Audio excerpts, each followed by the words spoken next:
evening, everyone, to the Planning, Development and Licensing Committee.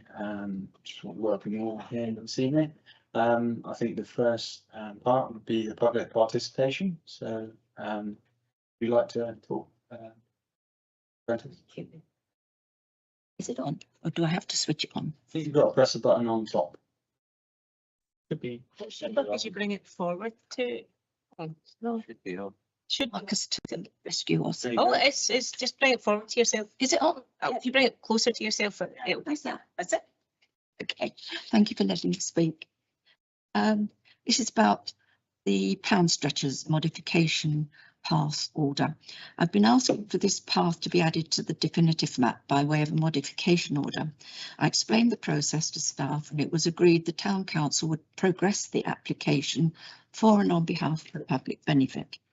Otherwise, I could do this for myself, but your input would carry more weight, although you'll never find that actually recorded in print. I worked with council staff to find the right evidence and the application was due to be made, but then it was paused. That was, I was told, because the Rights of Way department had asked for this. There was to be flood alleviation work and the path would need to be closed for that, so the delay would save the path closure. The path closure orders are everyday bread and butter work to departments who need to make them, and it's not really a reason to delay the application. Who knows when the flood alleviation will start, and it isn't rights of way work as I understand it. Eventually, and on further inquiry, I was told it was the developers, Acorn, that had asked for the application to be not to be progressed. And I was told I'd be kept up to date, but there you are. It's often the case that paths only become an issue when there's a change of ownership. When I said this to staff, they thought there would be no change of ownership from Acorn, but I think there is change now. You can take a chance that there'll be no, can you take the chance that there will be no opposition to the path to being registered? I don't think it can be taken for granted. The ability to ask for the path to be added to the definitive map will be brought to the end in 2030. Thus, the rush to get paths registered now under the Don't Lose Your Way initiative. And the reason why there is now something like a 25-year waiting list for the application to be heard. The 2000 Countryside Acts and Right of Way Acts had a cut-off date for modification application in 25 years, so in 2030. The National Parks Act 1948, which created the definitive map, there was no cut-off date. And, spelling mistake, matters would just become a matter of course. That's not the case now. This 2030 cut-off date would have abolished can't read my own writing, sorry. The 2030 cut-off date, if it was abolished, would cut the ever-growing application list, but the law required to modify that isn't even in the Cabinet Office yet, and people think that this won't happen. The cut-off date of 2030 will continue, it won't be abolished. Therefore, if you want to register this path, you need to do it soon. And if the council doesn't want to do it, will they please let me know, because I will. Thank you. Did that make sense? Yeah, makes perfect sense. Thanks so much. So obviously, there's an item talking about this later on in the meeting. So you're more than welcome to stay for that, of course. But thanks so much for you talking today, Brenda. So thank you. So we will start the meeting. The first item is apologies. Have we got any apologies this evening? Only for Councillor Tully, Chair. Okay, great. Thanks so much. The next item is declaration of interest. Have we got any declarations of interest this evening? No, I'm saying. So okay, thanks very much. The next item is minutes to approve and sign as the correct record of the minutes of the previous meeting held on the 25th of September. Has everybody had a look through these. Is there any issues? Not. Could I get somebody proposed to support? Councillor Stainford, could I get a seconder, please? Councillor Toombs, could we go to the vote, please? That's carried. Thank you very much. The next item is the forward plan. Members to know the planning, development and licensing forwarding plan. Look at this. I didn't see any issues at all. Did anybody else have any issues or anything to raise? No. Okay, to support this, could I get a proposal, please? Councillor Two, could I get a seconder, please? Councillor Stainford, could we go to the vote, please? That's carried. Thank you very much. Yes, okay, so the next item is Sunset Council Sunday parking consultation, which is members to consider noting individual councillor responses to the Sunset Council parking charge consultation. Actually, over to Marcus. Thanks so much. Yeah, thank you, Chair. So you'll notice this consultation closed on the 20th of October and it was on your last committee's agenda. Unfortunately, there wasn't a full council scheduled to meet in the period that the consultation ran. So all councillors were emailed asking for them to provide their submission to myself, and I would include that in the submission that was made, which I submitted to Somerset Council on Friday last week. And the further submissions were included within that email that was circulated to all councillors. Remarks in the main came from Councillor Ellis, as I understand. So just asking here tonight for councillors to ratify that submission. Happy to take any questions. Thank you. Yeah, I think that definitely makes sense to me. I haven't got any issues with that at all. I think it's a strong point to really be making aware. Thanks for that, Marcus. Is there any other questions or anything raised? Councillor Stainford? Yeah, thanks, Chair. Yeah, just the feeling of, you know, in terms of the strength of feeling about the opposition to Sunday parking across the whole of my ward for sure, and most of the other councillors as well, certainly from the feedback. And I think it is a very strong view from Taunton Town Council that free parking on Sunday is essential for the town centre. So all these comments are absolutely valid. Totally agree. Thanks so much for that. So could I get a proposal to support that, please? Councillor Stainford, could I get a seconder? Councillor Toombs, could we go to the vote, please? That's carried. Thank you very much. Okay, the next item is Taunton Linear Water Park. Members consider the presentation from Somerset Council Garden Town. Jenny Clifford. I'd like to hand it over to Jenny, please. Thank you. Thank you, Chair. Good evening, and thank you very much for giving me the opportunity to come before you. May I just ask that the presentation be put up? I have a few slides to go through with you this evening, members. There is quite a lot of information there, but I will try and whiz through it pretty quickly if I may.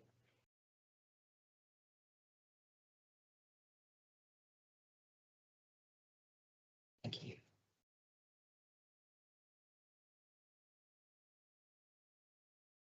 Perhaps the first slide, please. So, members, you may recall that I've previously attended one of your meetings in relation to the waterways strategy, a guidance document that we've been working on and has since been adopted as a material planning consideration. And that particular document sought to very much develop a strategic plan for Taunton's waterways. It was very much about thinking for the future, to enhancing them, thinking about the fantastic asset that they are for the town and making best use of that. And one of the pieces of work that was suggested to come out of that was to do a linear park concept. And it's to do with that I'm here this evening, and I'll go into that in a little bit more detail. So I could have the next slide, please. You will be aware of Taunton's designation as the garden town, and there is a visioning document that was agreed some years ago now by the previous council, Somerset Western Taunton Council, a vision for Taunton's waterways, and that talks about its waterways. It talks about making them far more towards sort of the heart core of the town development, and a lot of the town turns its back on the waterways at the moment. So a lot of the work that we're currently doing very much seeks to help address that. Let's look at the next slide, please. And the strategy boundary, it's taken a boundary from the western side at Silk Mills, the Park and Ride site, through the core of the town to the M5, taking in the not only the River Taunton, but also the Bridgewater and Taunton Canal, but also the tributaries that lead into the River Taunton and flow through the neighbourhoods of Taunton as well. Next slide, please. Don't worry, I'm not expecting you to read this one in detail. One of the areas that was identified in the earlier work was outcomes from investment, seeking to maximise every investment into our waterways, but looking very much in terms of 4 themes: placemaking, environment, community, but also water as an operational matter as well. You know, the flow of water, thinking about flooding, management, maintenance, etc. Next slide, please. So in terms of maximising the outcomes from any investment in the waterway, a lot of assessment of outcomes, a lot of assessment of grant and bid proposals requires us to understand the extent to which it aligns with the series of strategic goals. And the next slide just sort of sets out the 8 strategic goals that came out of the earlier piece of work. Again, not going through that in detail. I'm leaving you with a copy of the presentation, and I'm sure that will be made available to you. Next slide, please. And the work also identified a whole series of associated strategies and also projects, some projects of which are location specific. And there is a real need in terms of funding. Many of these are not currently funded. A need building capacity to work them up, to deliver them, but also I think a recognition of the need for partnership working between a lot of different organisations, a lot of different interests that clearly had a role to play in the future of Taunton's waterways. Next slide, please. So one of the priority recommendations that came out of the earlier piece of work was around the concept of a linear park, or a linear water park as such. And this linear asset, you know, this area of the core of the town through which the waterways flow, is really a major asset for Taunton. I mean, it's a fantastic sort of 5-kilometre long area. It can be used for everything from sort of walking, cycling, enjoyment. There's obviously lots of wildlife and ecology interest. It is a fantastic asset for the town. And there's a lot of existing public open space, a lot of existing areas that are actively used at the moment, but it's not joined up. So we've got a series of sequence in various spaces and some interconnections, but there is a real opportunity to think of it as a collective whole.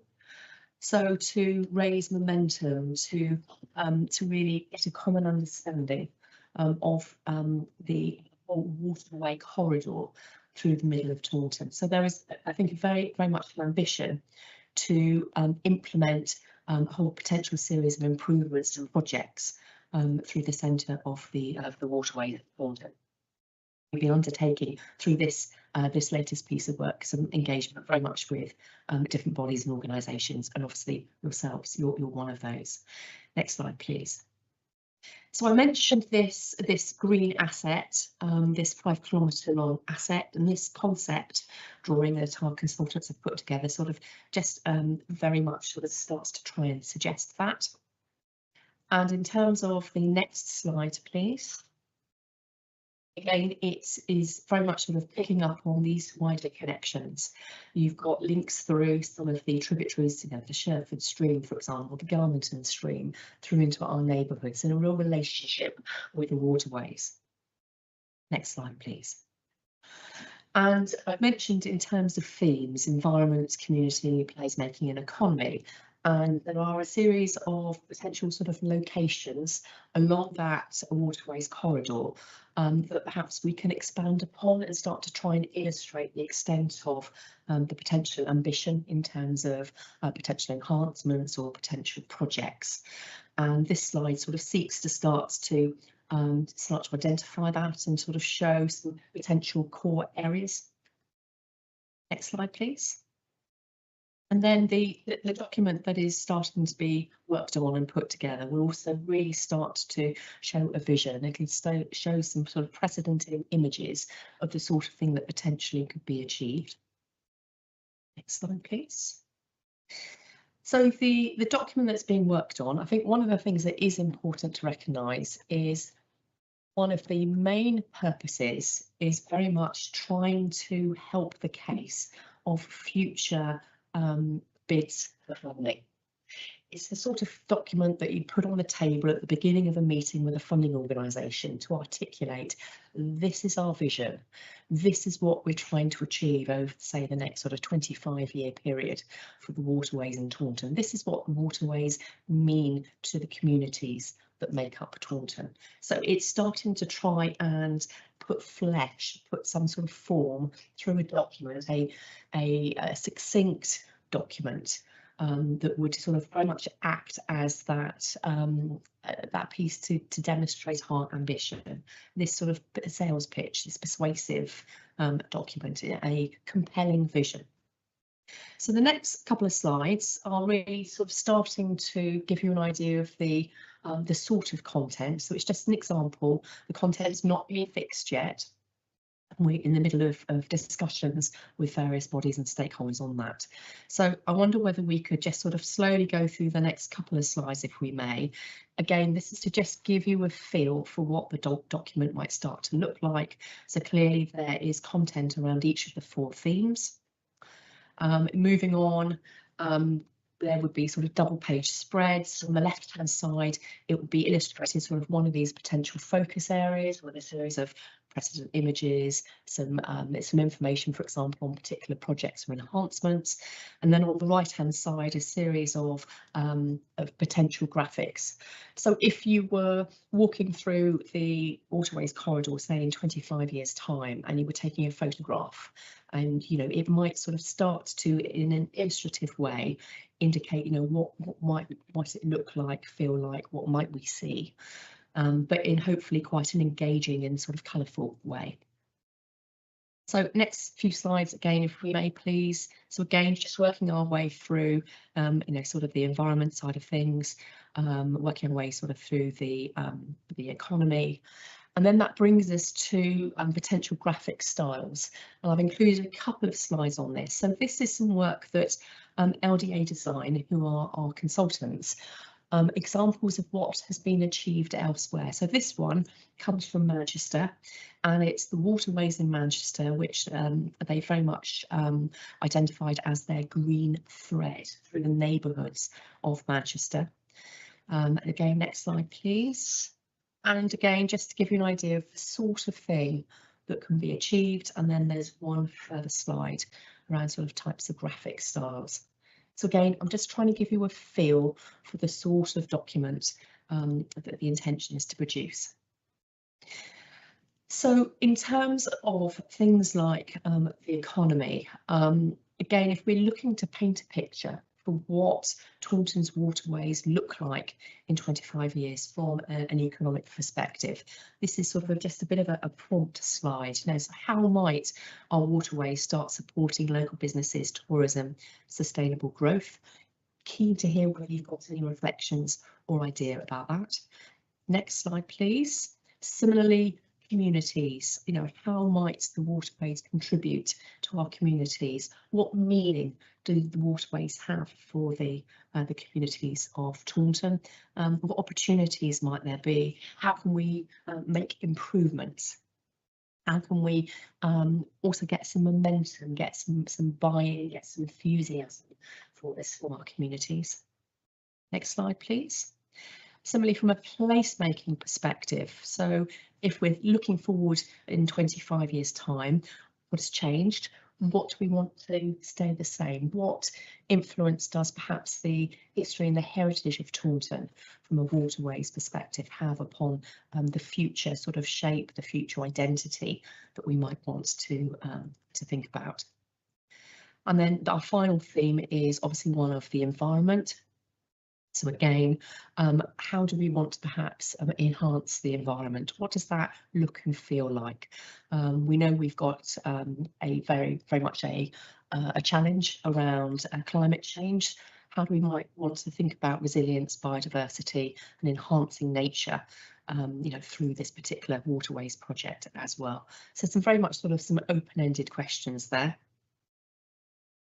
And we need a name.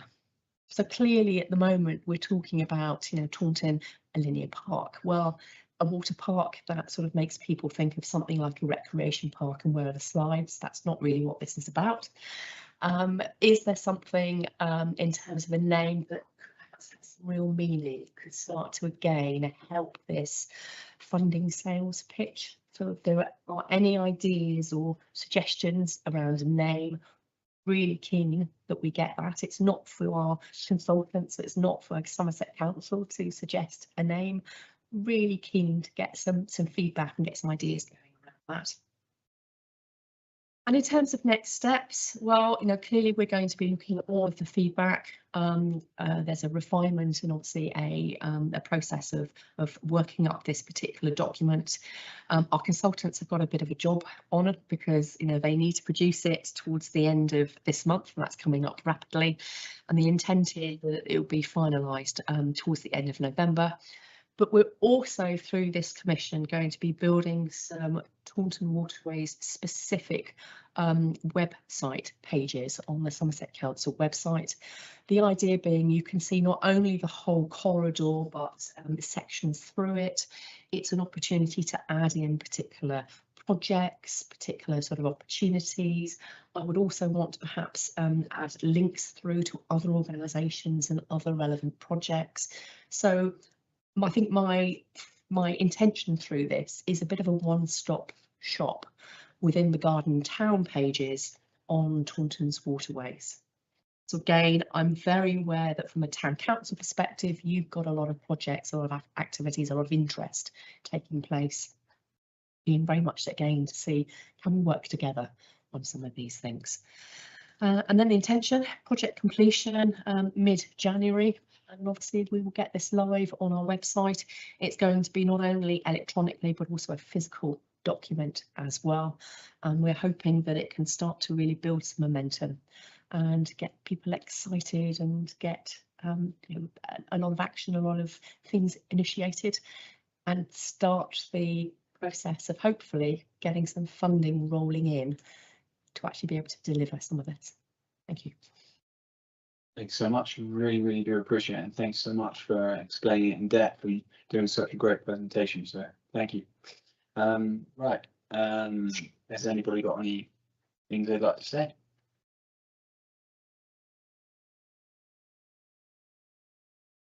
So Lester. First of all, I'd like to apologise for being late, Chair, and sorry for missing this beginning of your presentation. I think that this kind of project is, and this forward-thinking attitude is really where it goes. It's kind of rather set the tone. I've been saying that. Sorry, I've ruined my own train of thought now. But yeah, no, it looks great. I like it a lot, and I think probably having some more in-depth thoughts about actually what does it mean. I haven't any of my own at the moment, but I think that it requires a bit more expansion to understand the links. And as I said, sorry I was late. Thank you very much. Councillor Snaythorpe. Last year. Yeah, I mean the tone is so vital to the town, and it's a really important area for leisure and for commuters through the town. It's really important to have a forward vision and you know, to want to promote town, but I would also like to know how we're linked in with the likes of the Environment Agency and the waterways, because we do have a problem in the river. It is particularly dirty right now, and you know, we don't, it's You see what I want from this? I want a clean river first. That would be a good starting point. You can have really nice, pretty embankments, but if you have a filthy river, people will not come to it. That's something I'm pretty well aware of. So I'd like to see how we're going to look at cleaning up the river and also the tributaries, because Sherford and Garmington streams have now been ditched by the Environment Agency. So who's going to look after them? You know, I mean, yes, me and some of the local residents, we do a bit pulling bits out of Garmington stream, but it's a big stream and it puts a lot into the Taunton, and so does the Sherford stream. So making sure that all the tributaries are kept clean and clear, and coming into the Taunton and cleaning up the Taunton to make it a nice, beautiful environmental place, and then having things in the embankment, I think is going to be really good for Taunton. We need to start at the beginning. Thank you. Marcus, then we'll come over to Councillor Twos. Thank you. Yeah, thank you for that, and thank you, Jenny, for your collaborative approach so far throughout this whole project. It's been very much appreciated, involving myself and Greg Stone and various officers in the planning meetings with the consultants throughout this. So the town council is having a role to play and help you develop and shape this, which is positive to see, as obviously it impacts so much of the area of the river in the town council area. Yeah, really interested to see how that can help, develop and bring in external funding, which I think is, be vital to support this. I went to a conference last week where Penzance talked about, how they were able to leverage in things like the town deal funding and things like millions and millions of pounds government funding. So anything like this that the town council can help promote and support that would help do that for Taunton, then I can only see as being positive. Chair. Definitely. Councillor Twos. I think the points I was going to make kind of been made. I think it's great. What I've seen is brilliant. A great presentation, absolutely vital. Like you say, I think for years we've not got the benefits out of the river, and I read somewhere in the report or saw it then that a lot of the town sort of the back faces the river. The way the town's been built, the river is in behind everything.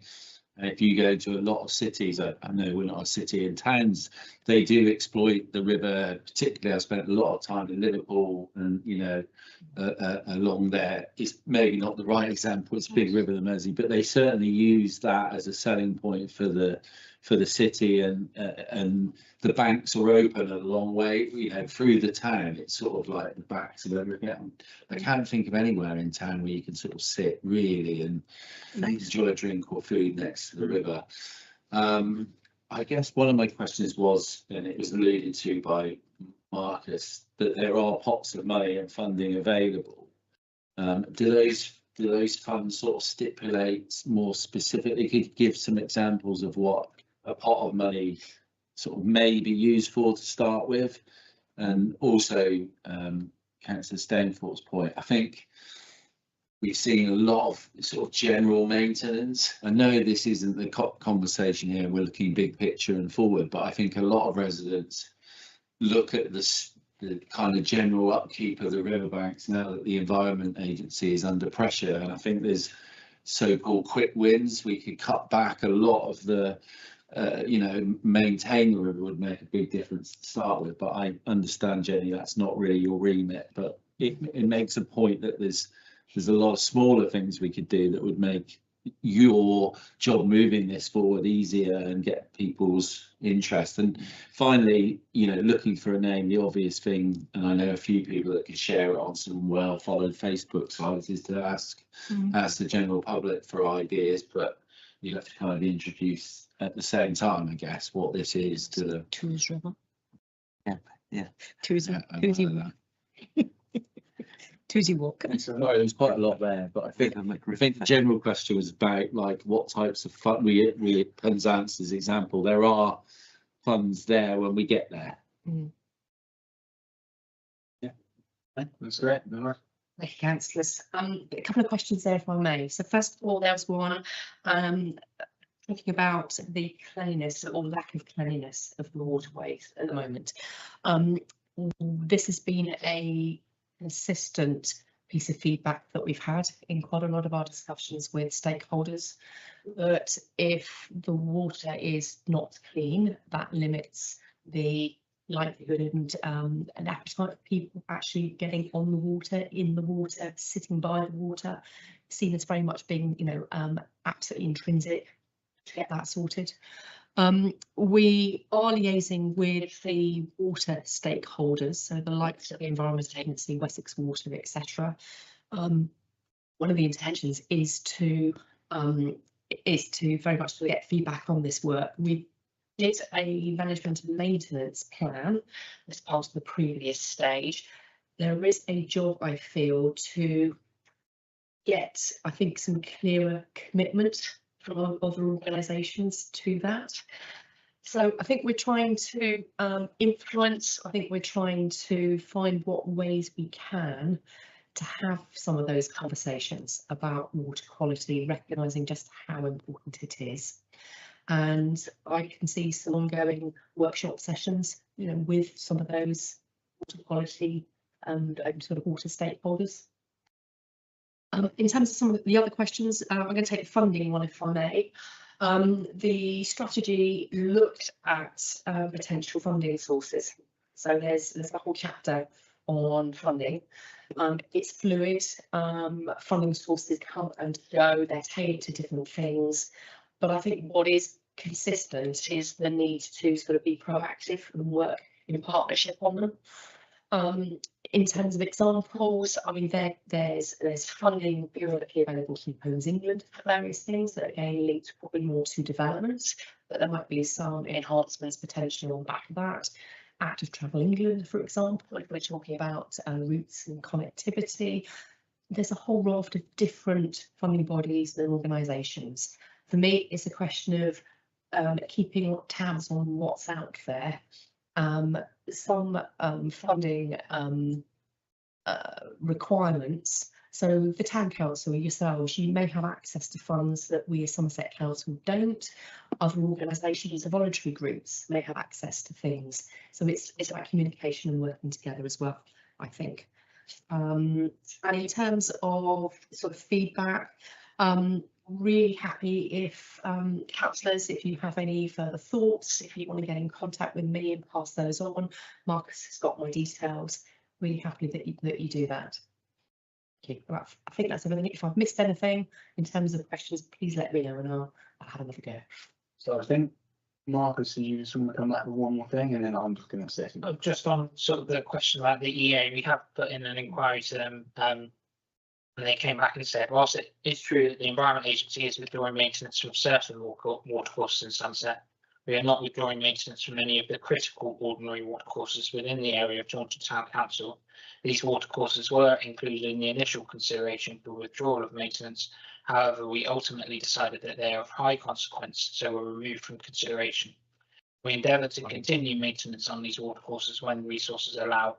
However, we would be open to discuss future maintenance in conjunction with Taunton Town Council as part of the Taunton Waterways project.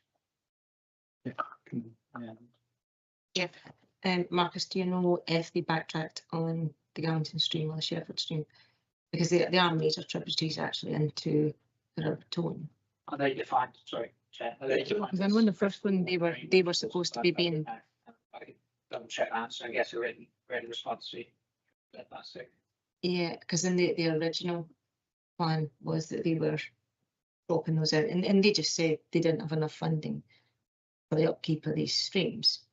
Now, how we then develop an area where you don't upkeep the tributary streams coming into it, you're just going to end up with the same problem ongoing. So, but if they have pulled back from the streams, because they do have potential for causing quite a lot of flooding, so I would imagine that they are actually quite critical, but I don't know if they've changed that or not since the first one came out. Thanks, Chair. No worries. Thank you very much. And there's a few things I just wanted to know. So thanks so much, Jenny, for your presentation. I'm really, really grateful. I'll say it again. So a few things. So we sort out roads, we sort out paths, but I actually think one of the best things that Taunton has, and I think Jenny highlights very strongly, is the river. And I think, you know, the one thing that that we're quite lucky on is, link for the river, where it links to out of towns to wherever it is in the towns or outside of towns.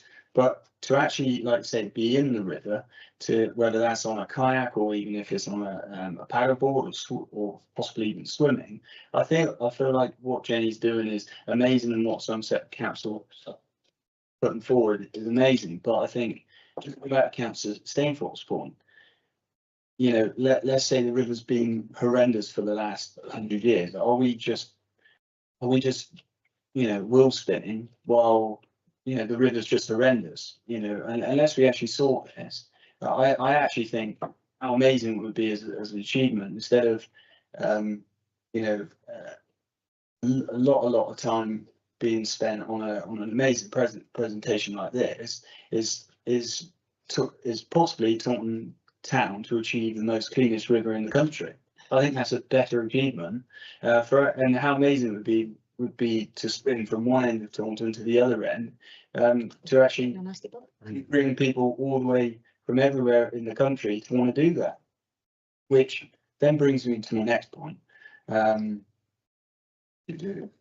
So being a county town, you know, one of the main things that made it a county town in the past was obviously the market side of it. I actually feel like making the river its main concept, which I think what Jenny's doing is a way to go, alongside with thriving businesses, you know, and a high street. I think the river should be our place we aim to, and I'm grateful that Jenny and Somerset are putting something together to actually implement this, which is great.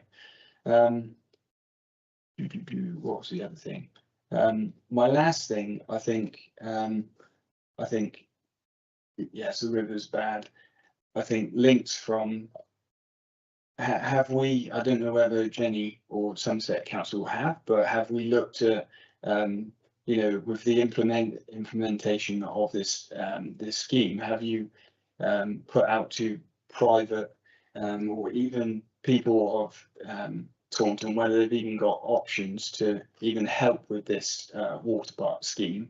They might even have ideas themselves which could help Somerset on their budget, but also on the same time they might come forward with things that might be, oh, this is a massive improvement for the town. We'll work alongside with Somerset Council, which in my eyes helps the budget of Somerset Council, but also it keeps you in the loop of what's actually going on as well.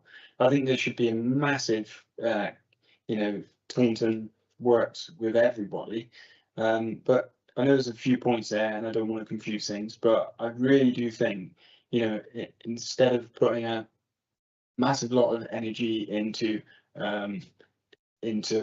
you know, a presentation stuff, I think actually to possibly achieve the cleanest river in the country would be an amazing achievement. And that might be a big ask, but I actually think it would be an amazing achievement. Councillor Stainforth. Thank you. Sorry to come in again. Just on the back of what you've said, there's a lot of businesses and large companies throughout Taunton who are on or close to the river. I mean, the likes of Tesco's, it's a large site, it's right by the river. One of the streams, the tributary stream, actually the Garmenton stream, runs alongside Tesco's. A lot of litter was in the stream from that very shop actually, but you know, companies like this, they could benefit from our river being cleaner and used more by the public because they will get more business. You know, we should also be targeting local businesses who are in and around the area of the river and the streams to help, you know, whether it's, you know, putting towards funding or giving support for certain things, but that could be an opportunity. Yeah. I think the year we've gone so many years of the river being, in my eyes, a place for disposal, and I actually think it's a place to thrive. And I'm so glad, you know, Jenny's put the work in on this presentation, and something that we're going to look forward to see a vision of Taunton. But I just want to say again, I don't want us to wheel spin in 25 years time. The river be still a stay. We've got an amazing presentation, but it's just a state, and we can't do anything about it. So I'm sorry I brought that up again, but I think it is a strong point. Is there anything else? Or Councillor Toombs? Couple of things. Well, I don't think, to be fair to Somerset County Council, it's their responsibility to keep the river. I think it's the water companies. No.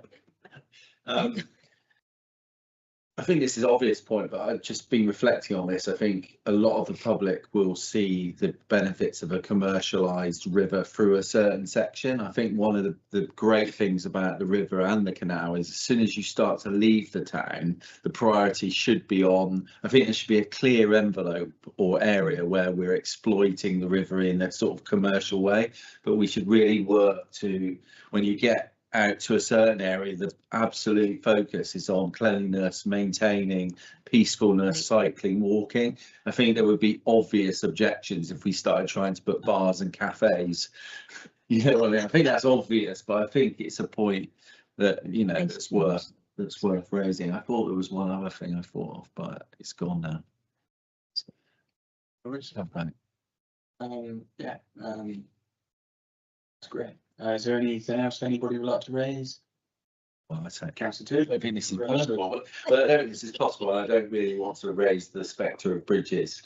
But one of the big frustrations I have, and I don't think this is possible at all, is you go past the cricket ground, you get to more, like, you have to come over the road, the main town bridge. It would be lovely if you could stay by the river, but I think that's just a huge undertaking. Do you know what I mean? When you get to Della's Wharf, Yeah. you have to come up, cross the road to get into Goodlands Gardens. It would be lovely if you could Yeah, an underpass. stay under and stay away and not have to cross the road. But because as a runner or cycler, you have to come up the riverside and then get across to Debenhams and then back down in. But yeah, just a dream, man, probably.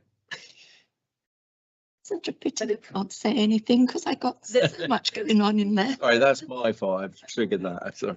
Fear the Goodlands Garden Bridge. Yes, I think Some of that fear the bridge. I think what would be great is to note this, support note. But if I could get a proposal on that, Councillor Stainforth, could I get a seconder? Councillor Toon, could we go to the vote, please? I wasn't there at the start, sorry. Okay, thanks so much.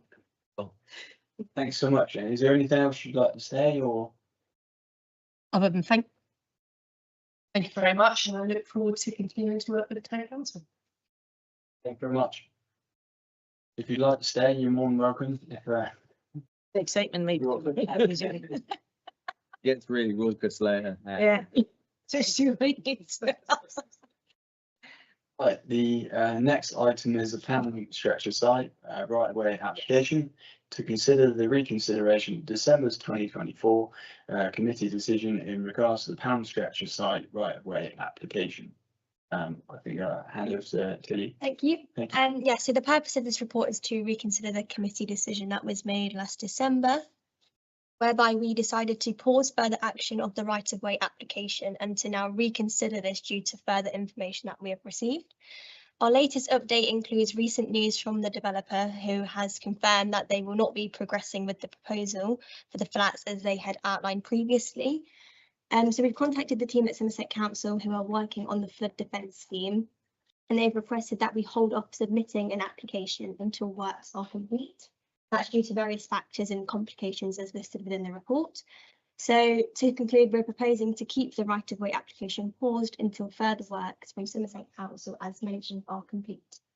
And thank you, and happy for any questions. So much, Councillor Lester and Councillor Staple. And when are the flood defences going to be complete? When is the expected time? What's the total timeline? So they're estimating late spring. Okay. Yeah, approximately 9 months to complete. An estimated completion date could be around late spring 2026. I'll go to Marcus now. I'll go to Councillor Staple. Yeah, thank you, Chair. I don't know if you've been, Councillor Lester, around Frenchwood Park lately, but you'll have seen on the Clarence Street land, there is a container unit for the contractors for the work to begin. They've started doing cutting back. So yeah, that you know, work is due to start imminently, and we've given permission actually by the town council for them to do that. We're being consulted closely throughout the whole project with Amroads and our climate officer in particular. So just I've got a few points that I noted down in response to Brenda's statement, if that's all right. Yeah, we appreciate your support and campaign with this issue. The flood alleviation work is being undertaken by Somerset Council, but not the rights of way department. I said, that the flood alleviation work is due to start imminently. As outlined in the report there with the response from Somerset Council, they will be reinstating and improving the path when it's reopened and the flood defence is installed. Acorn are not the owner of the site. They were working in partnership with the owner, but this is now no longer the case. We understand the owner is looking around for another development to help progress the site. Thank you very much, Councillor Stainport and Councillor Lester. Thank you. Yes, sort of similar to Councillor Lester, but I'd also like to ask Tilly a question. Tilly, you said when did they expect to be finished? So I've got the flood defence works by Somerset Council began in the summer 25 and will take approximately 9 months to complete. An estimated completion date could be around late spring 26. Right, first of all, to my knowledge, it's not actually started yet, which means it's 9 months from when they start, which won't be until probably third quarter of the next year. I'm always very aware that timelines seem to be really good at starting from Somerset Council. And yes, we do need the flood alleviation work done. That is vital for sure. But we do need to hold them in terms of dates, hold them to date and say, you know, we do need to put in the right way, but we need to say, okay, we give them to a certain date and then we start working, applying for the right of way to be put in place. Or it could just keep pushing forward and forward. That would be my fear. So to make sure that we have a clear path forward, a clear path forward, we have to say, you know, this is when we would want to start doing the work. Didn't be heard for 25 years anyway. So I know, but I mean, we understand we've got to get the work done. Flood defence for Taunton is really important, but we can't keep being sort of just kicked down the road by Somerset Council. We need firm dates and we need to set a date when we want to start. Councillor Lester. I understand the request is we pause because the flood defence work has to be done, but what I'm not clear on, how long does the process of applying take? Because if the work is due to be finished by the middle of next year and the process for applying for a right of way takes 3 years, what's the point of waiting? 25. Yeah, well, 5 years. so I wonder if Start applying. we just start the process now anyway. If it's going to take significantly longer than the work is going to take to be completed, then I don't see the two are necessarily intrinsically linked. I think maybe one of that might be a good question to ask, but that may be because once it's locked, it may then highlight in the flood defence. I'm not sure on that. Councillor Stainport. I was just going to ask Marcus that sort of question. Marcus, if we started the process going for a right of way, does that cause a problem for the work that's being done on the flood defence? Does that somehow stop them from starting? Or can we legitimately start the process, and as Councillor Lester says, the process is not going to be done in 6 months. So, you know, whilst the process for the right of way goes through, the work is being done on the flood defence. I think one thing for sure is that clarity in the dates in which they're provided. They seem a little flaky on saying that anyway. 9 months from From the start. Started. So yes, Spring of course. It's not a fixed end. I think we need to get. Started in the summer of this year, but they've not started. Yeah. We've got a process we want to start, but we need in there a date in which we can start, or at least we need to ask the question. We go, look, what leeway can we put that right away in? Councillor Stainport and Marcus, or I have a quick question for Marcus as well on top of it. Marcus, well, I don't know if you'd be able to answer this, or maybe Tilly. What would be Somerset Council's reason for wanting to delay their application for a right of way? I mean, what does it actually do for them, for the works and for them? Why would they want to delay this again? I could understand it from the developer's point of view, but I'm not too sure why from Somerset Council. The response we've been given is that if the path becomes a PROW, public right of way, before the work's completed, it does have some complications and costs to the flood project, There are licenses and notices with closing public rights of way, which incur thousands of pounds in fees and financial penalties if works are not completed on time. There are significant lead-in times to secure a closure too, which could impact start on site. So that's Imagine their- it's the- that's their it's the reasonable cost. justification. Yeah. It's the delays. They're saying that they would like us to hold off submitting an application until the flood works are completed. In terms of, yeah, I think it would be highly unlikely that it would be designated a PROW before the flood works were completed. Setting some kind of record for And I this think sort of thing, in I was. terms of where it says in the report, the standard wait list was over 30 years, I think, when you met with the right of way team. But they do fast track evidence-based applications, which is what town council had planned to make, because the rights of way officers need to follow up with members of the public who submitted supporting evidence. So I don't know what the time scale is for that. It says in the report they aim to process evidence-based applications within a few years, and there is no priority for local authorities making an application. It's not 9 months. I think Mark has answered again there. I seem to, there's something missing. I'm missing something here, because what are the chances of us making it a public right of way in 9 months? I hate to say the word, but it makes me suspicious. Suspicious, that yeah, that somebody in the room knows that I don't know why we don't have to carry on this process, because, well, Just do it. Yeah. Just I do it. don't know. Let's do it. I think we've already been delayed a year on this already, to be honest. And sadly, you know, at the end of the day, the development didn't want to go ahead. You know, we done what was right, the town council, and kind of, you know, gave time on that. And then obviously, if I'm correct in saying, they were even going to do the flood works earlier this year, and it's already been delayed. So yeah, if it's going to take that long, I think we've given it a chance.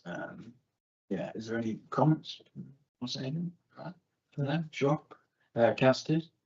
Yeah, I just I've lost it now, but it said somewhere that if it becomes a public right of way, there are fines. Where is it? Where is it? Yeah, that's what they're worried about. So if it becomes a public right of way, if it does, which is not going to, They're not. and there's a delay to the flood work, who charges Somerset Council for that?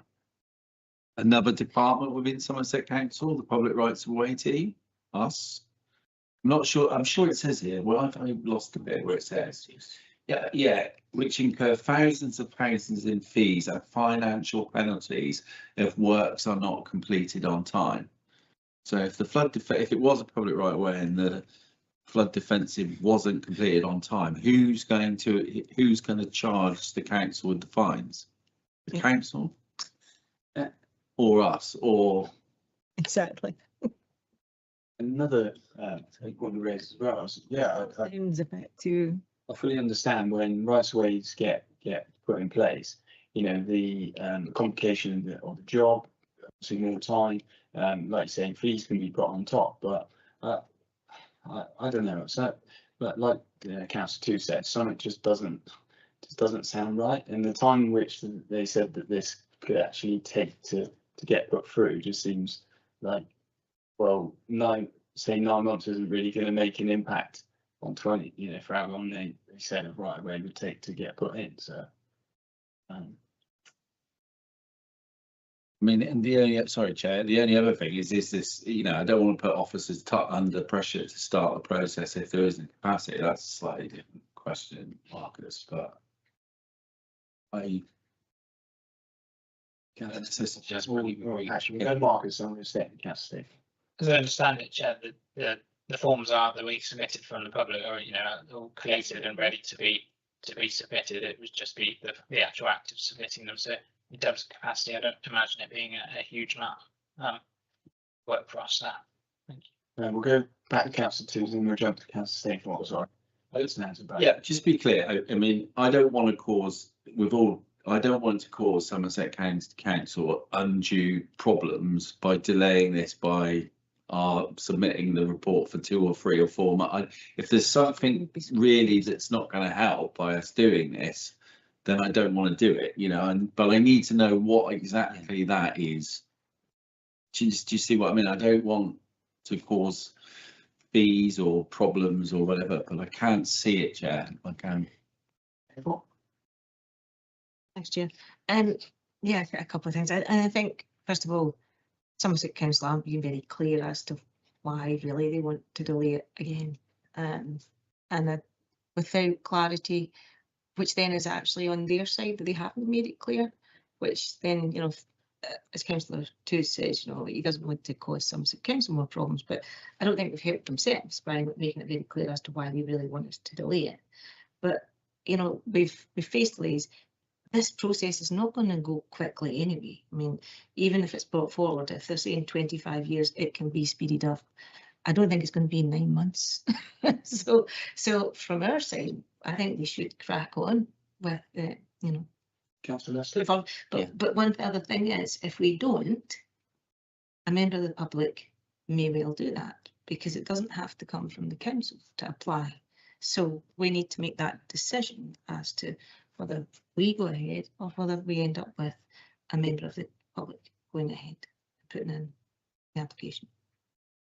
Councillor Yes, I can say, yeah, I think we're all in agreement on this side of the table. It just there's a bit of a trust us it's better not to start element to this, rather than actually telling us what is the reason not to start. And if there is a viable specific reason why it's better to wait, tell us what it is. Yeah. But at the moment, I can't see one. No. Simply can't see one. If starting it stopped it, I would get it, but it's not. So if I'm right in saying, That's what I'm saying. Yeah, It's not delaying anything by starting it. it feels like the site's harder to sell if it's there. Do you know what I mean? If it's that, tell us it's that. so if I'm right, It's reason, To isn't be it? honest. if I'm right in saying is we're all in agreement that we want to do this right away, 100%. Like we agree on that, but actually just finalise that detail on what is this? Why do you want us to delay it? You know, what's the implications of us putting this in? You know, we just need to know that answer, because for one, we don't want to incur costs for wrong people, but at the same time, we don't want to delay this any longer than it already has. So, Councillor Stainford? Thanks, Chair. I think we need to make a decision tonight. We can't go back to them again and say, oh, can you please tell us why you don't want us to go ahead? I think it's very clear that as a committee, we believe we should go forward with the application for the right way, public right way. And if there's some massive reason why we couldn't, well, first of all, I think they would have told us that by now, if there was really a huge problematic issue. Well, clearly there isn't, or they'd have told us. There's a lot of waffle going on there as to why they think we shouldn't start, but I don't see that starting the process is not going to delay them in any way or hold them up if they're starting right now, supposedly. Yeah, 3 months through. So we should just put in an application. If there was something completely detrimental to Taunton, I'm sure we could withdraw it. Yeah. I was going to suggest almost the opposite, which was to well, I don't know when we next meet, but I agree. I get so frustrated at my place of work when decisions aren't made.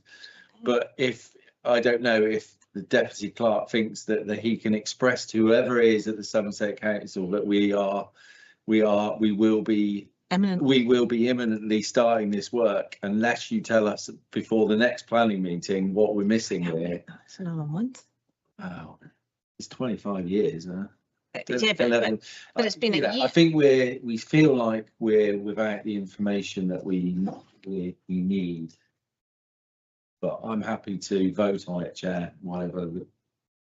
That wasn't an official proposal. Sorry.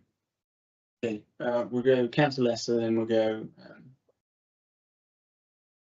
I think I like how people worded actually. If we actually said to them, give us a firm reason all this is happening, and then I know it's another month, but actually have this on the agenda next month and go, right, we're doing it. It'll be a very short conversation at that point, won't it? Because they would have told us something, or we're doing it. Has to be on the agenda. Okay, so Furman, and then we'll go to the vote, I think.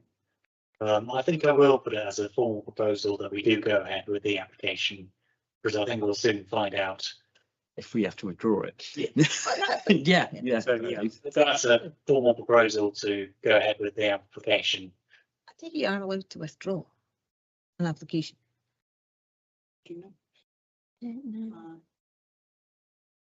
Okay, I imagine so.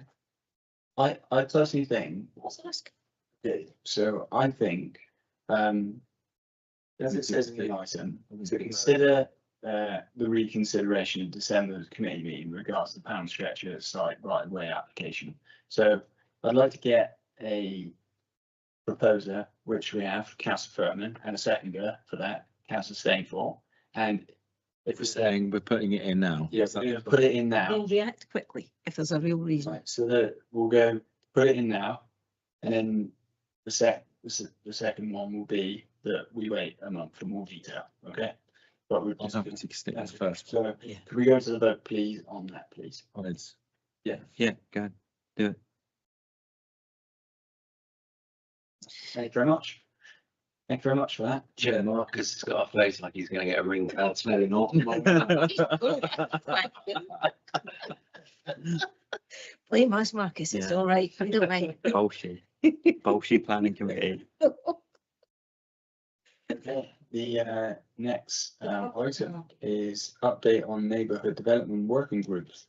Update on the neighbourhood development working group, Mr. Note the update. Thanks so much, Dave. You back? Thanks, Dylan. Okay, and this one, thank you. Thank you, Chair. So yeah, the Neighbourhood Development Working Group met in earlier this month, and we were presented with a project and a list of key issues, which was circulated to all councillors as well. If there are any comments that you wish to make on that, please do let us know. If you may have seen the chair on social media put out a call for members of the public who would be interested and have something of value to add to the Neighbourhood Development Plan Working Group process.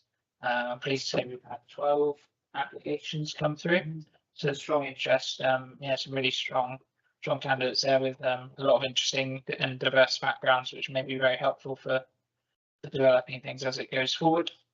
Our meeting, yeah, on a monthly basis now, seems to be going well. Thank you, Chair. Thanks so much for that, Marcus. Yeah, I think it's a really good opportunity. Also to kind of put your 10 pence into what you'd actually like to achieve in Taunton, I think. Whether you know a lot or about it, or Taunton is just a massive interest to you, then I think it's really important. I do kind of express this. I know we're all town councillors, we're all really busy, fully understand that, but your enthusiasm and interest in this would be extremely helpful, and also it would just be great. Sometimes I'm just the only town councillor on the working group, so yeah, it would just be great if somebody would like to come forward and show interest, then I'd be very great. Councillor Hughes. Are they daytime meetings or? 4:30. I mean, I can't, because of work, I will have meetings at 4:30 on certain days. But if you want me to say I will attend when I can, then I'm willing to say that. But if you're asking me to attend every time, and do you see what I mean? I can't commit. If I commit, I will let you down, if you see what I mean, because I won't be there every minute of every meeting, but I'm Pretty happy. much like anything that gets, probably say it ain't, but anything that gets passed out to councillors, like if it gets sent out to you, just have a look over it. If it shows any interest to you, then say something, because at the end of the day, it's an opportunity for everybody to actually have a say. So, Marcus. Yeah, thank you, Chair. Yeah, the consultant that's very experienced in developing these plans, he's sort of said that there's no obligation to attend every single meeting. Dip in and contribute as much or as little as you feel you can, really. So yeah, would feel guilty if you can't make every single meeting. Thank you. Councillor Stainford and Councillor Toos. Sorry.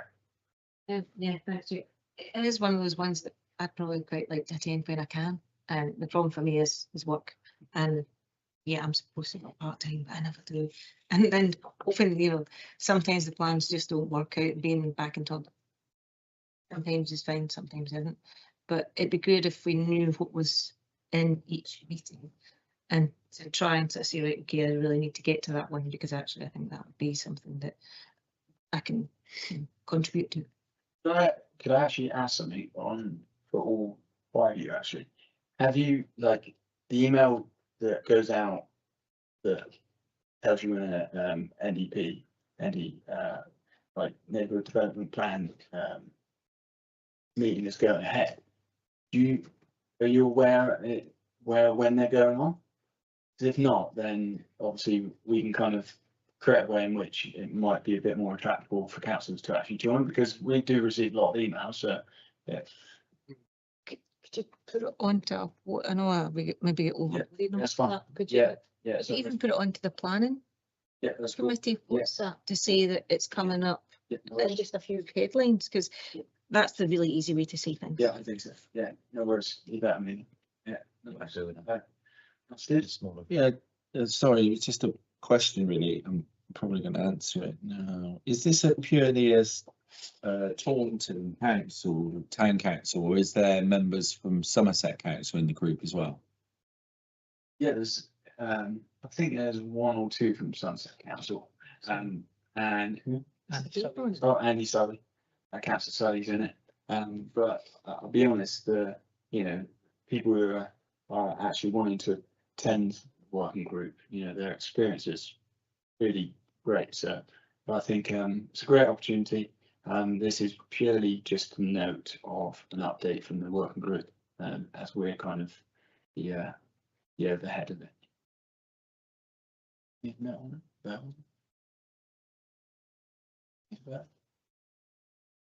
Could I get a proposal on no, please? Councillor Furman, could I get a seconder, please? Councillor Snaythorpe, can we go to vote, please? It's carried. Thank you very much. Appreciate it. Right, the next item is to comment on planning applications received from the local planning authority. The first item is 38-25-0272, which is retention of building works, etc. Erection of fencing to the front of 1 Trevor Road, Taunton. Retention of the works have already been undertaken. Yeah, it's already been well and truly started for an application. So is there any items people would like to have a look at? Well, first of all, probably, I think the application form, if I remember rightly, I have some reservations about this application. No, it's not on there. Where is it? Sorry, Ollie, I'm being a nuisance. Go back. Well, fence in progress, given that this hasn't actually come to planning yet, and think of the word fence in progress. And I think it's 1.9 metres high. And if you then look at it might be good to look at the street view, Ollie. So that's the current street view, and to be in keeping with the street view, and it's low walls and hedges all around. And then I would go to the proposed plans, Ollie.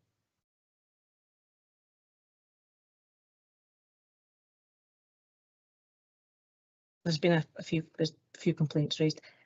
That's the height of the gates at the front of it. It looks a bit like Fort Knox to me. It's big and imposing.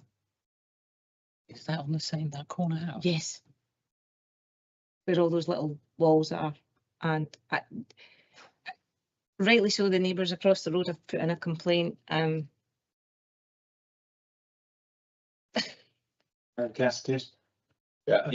I agree. I had a look at this earlier, and whether it, I'm not sure what we can raise. I forget now, but and I'm not sure whether it's within planning rules and laws. But it really changes the view on the street. It's not in keeping. No, one of the neighbours implied there was other building works going ahead there. What's that about? That's not out in Galmington Road, though. I think it's not the same applicant putting stuff inside that fence. Oh, is it? I'm not sure if that's part of the material consideration here, but it just quite a dramatic change and quite a high fence. Councillor Filmer. I think within one of the public comments, they said about how they weren't going to be taking down any trees, but apparently the tree had been taken down. So I don't know if that's a violation of the litigation.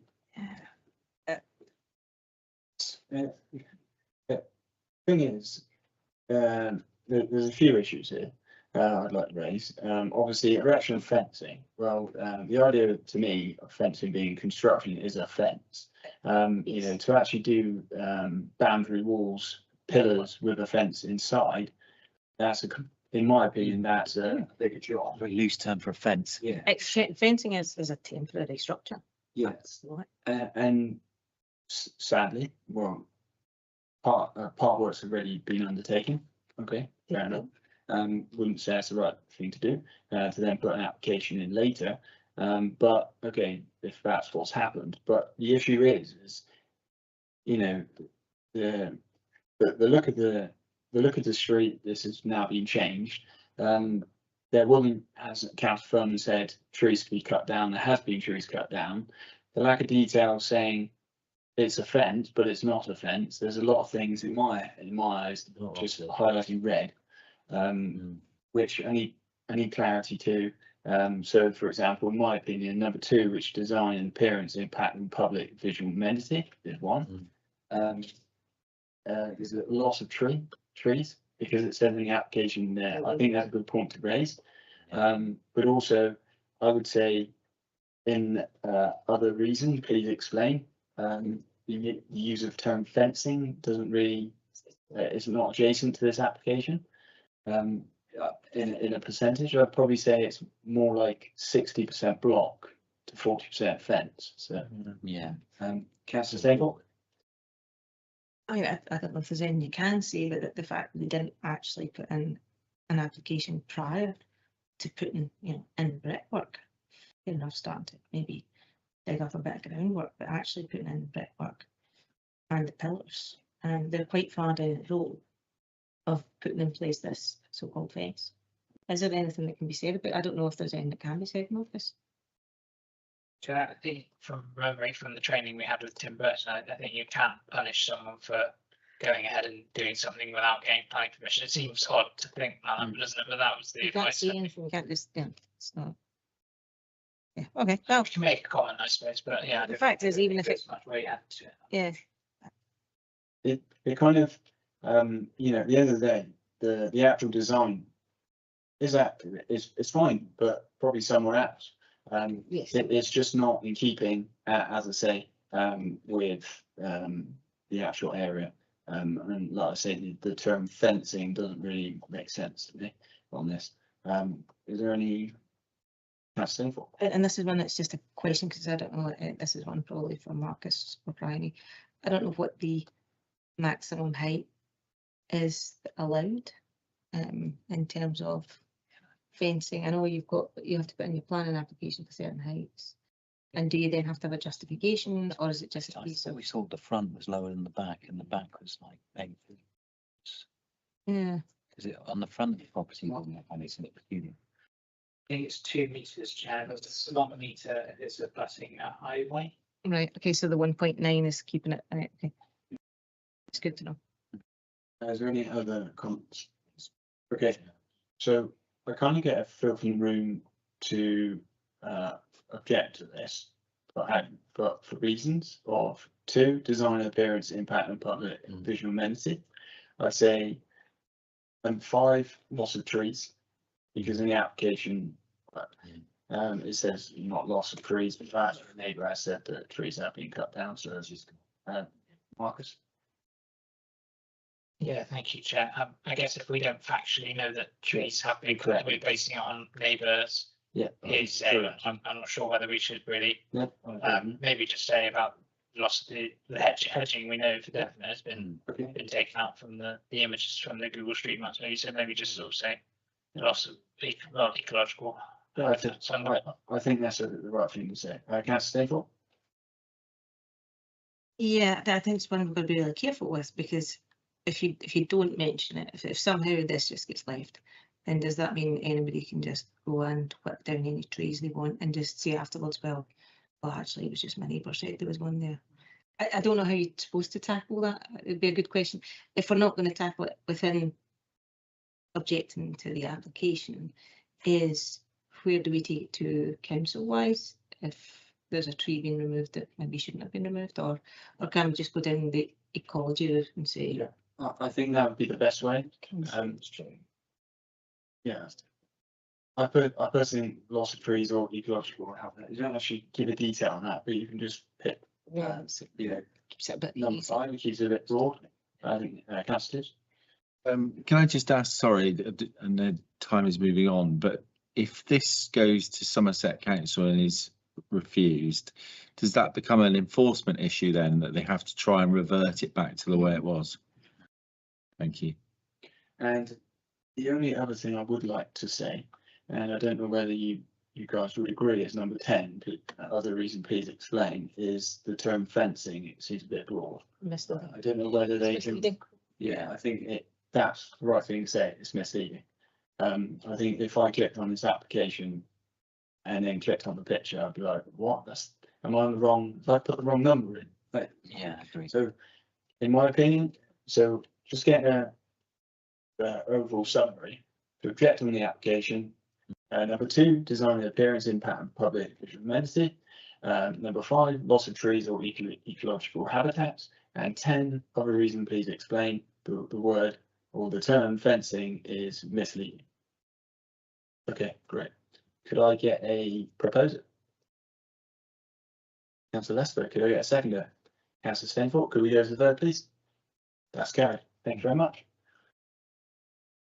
Right, the next item is 38-25-00347, which is full planning permission, erection of a 2-storey extension to the site and a single-storey extension to the rear of 6 Deane Drive, Taunton.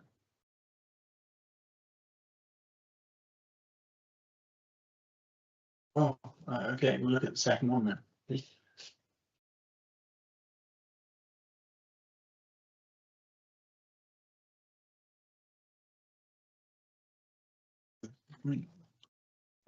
Yeah, this is right.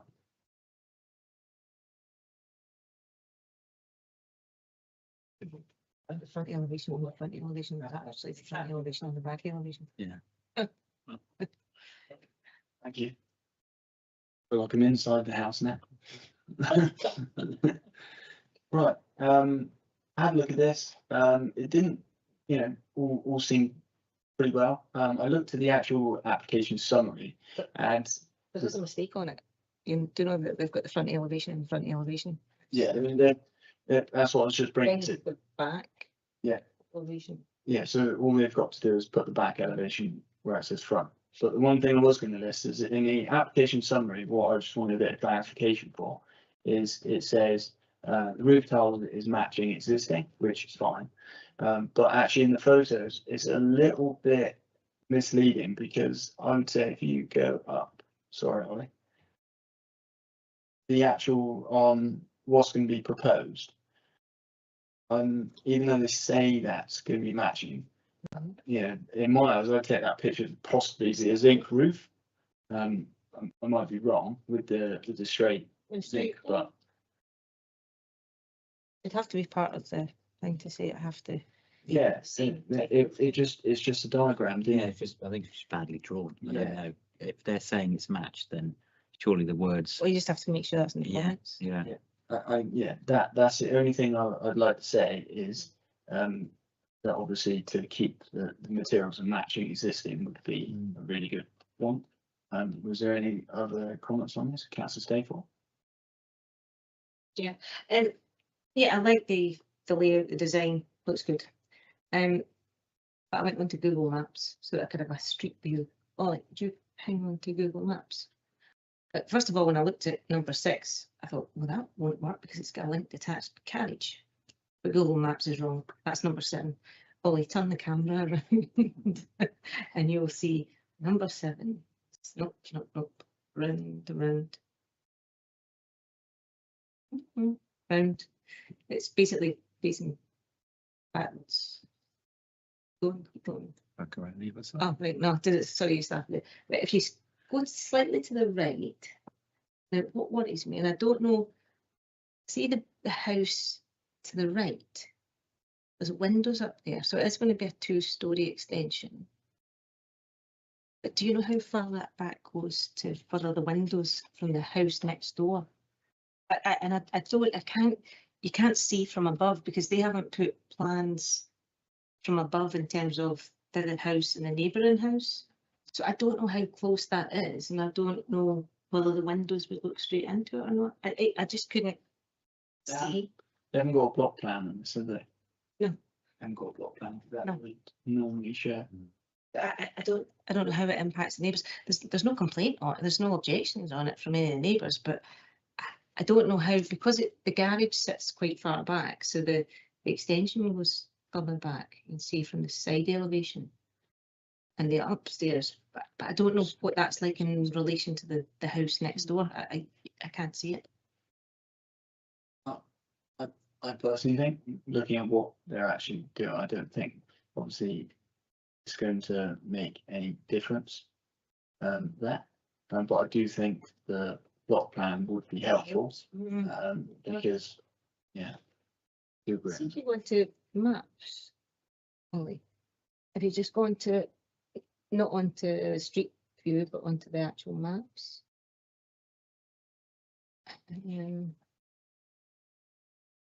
Does it show a layout of the houses?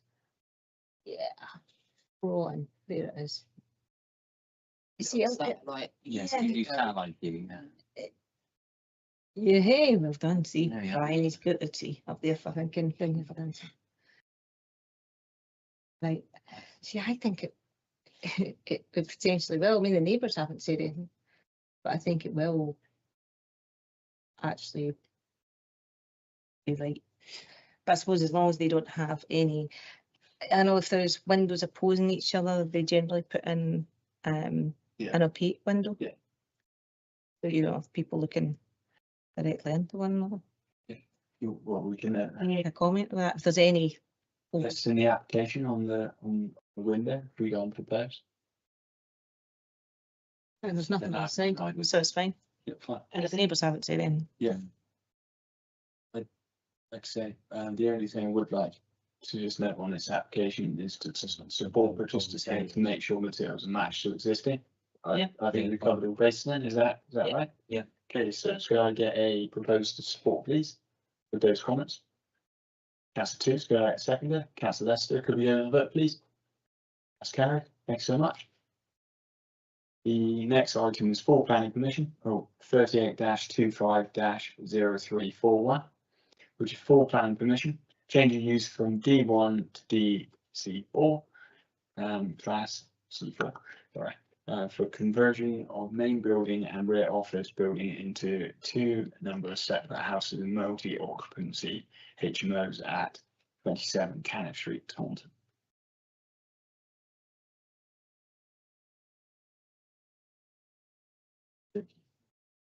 What should I look at first? If we look at, we'll just go through floor plans existing, go through all of those on the existing, that would be great. There you go. There you go. Floor plans existing and proposed to be great. Something.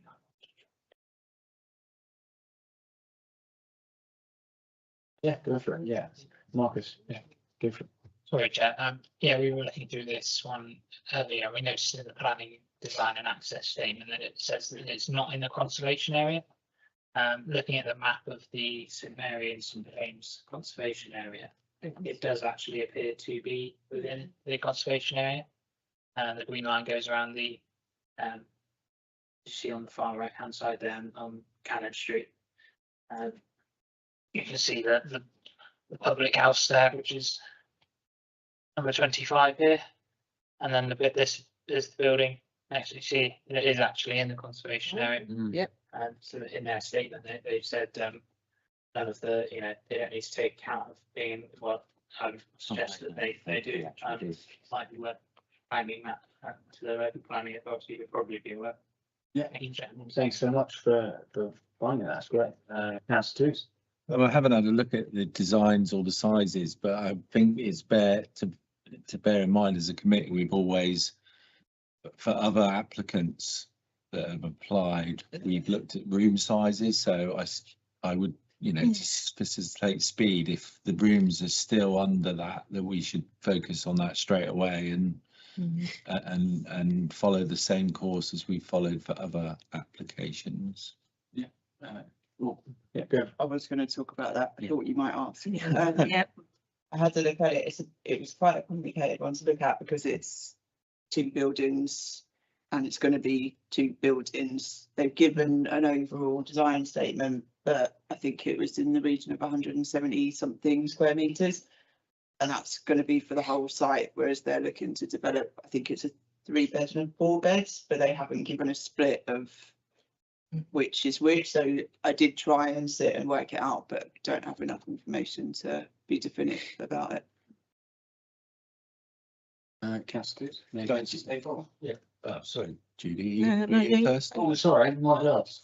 I mean, I think I'm, yeah, as ward member for this area, a lot of the biggest challenge with, well, not the biggest, but one of the major challenges with these sort of things is becoming the bins. And is there a bin store? Because is that at the back, and will the rubbish be collected from the Burnham or Stephen Street?